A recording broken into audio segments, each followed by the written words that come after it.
Plan ছিল যে আমরা চেষ্টা করব 100% বাংলাদেশে আর্টিস্ট নিয়ে কাজ করতে, এবং 100% শুটিং যদি বাংলাদেশে করতে পারি, কিন্তু 100% একদমই করা যায় না আসলে, কারণ গল্পের কারণে।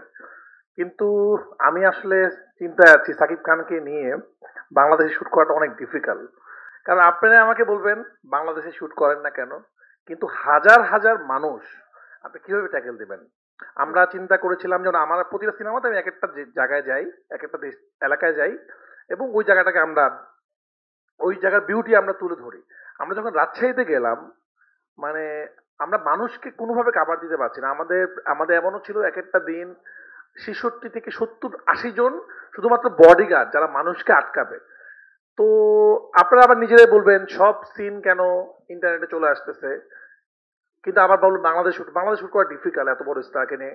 ঝামেলা যেটা হয়, অন্যান্য দেশে ফিল্ম সিটি থাকে, আপনার যে সিনেমাগুলো আমরা দেখি বড় বড় স্টারের, তারা কিন্তু রাস্তাঘাটে শুটিং করে না।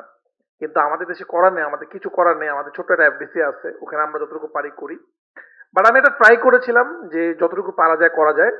এবং আমি ওই যে বললাম শুরুতেই, আমি আমার বাংলাদেশের বেস্ট টিমটা পেয়েছিলাম বলেই এটা সম্ভব হয়েছে। কেউ বলতে পারবে না এটা এফডিসি তে শুটিং করা, কেউ বলতে পারবে না এটা বাংলাদেশে শুটিং করা, এবং আপনারাও বলতে পারবে না একটা ফ্রেমের জন্য মনে হবে না যে আচ্ছা এটা বাংলাদেশ, আচ্ছা ঠিক আছে, খুব গরিব মনে হচ্ছে। বাংলাদেশে এমন এমন জায়গায় আমরা শুট করছি দেখে মনে হবে যে এটা দেশের বাইরেই শুট করা। তো সবাইকে আমি সাকিব ভাইকে থ্যাংক ইউ দিতে চাই। উনি যখন আমরা বললাম আমরা বাংলাদেশে শুটটা করতে চাই ম্যাক্সিমাম সিনেমা, তো উনি খালি বললো যে এটা রিস্ক হয়ে যায় কিন্তু আমি করব। তো সাকিব ভাইকে ধন্যবাদ, উনি যদি এগ্রি না করতো এটা হতো না।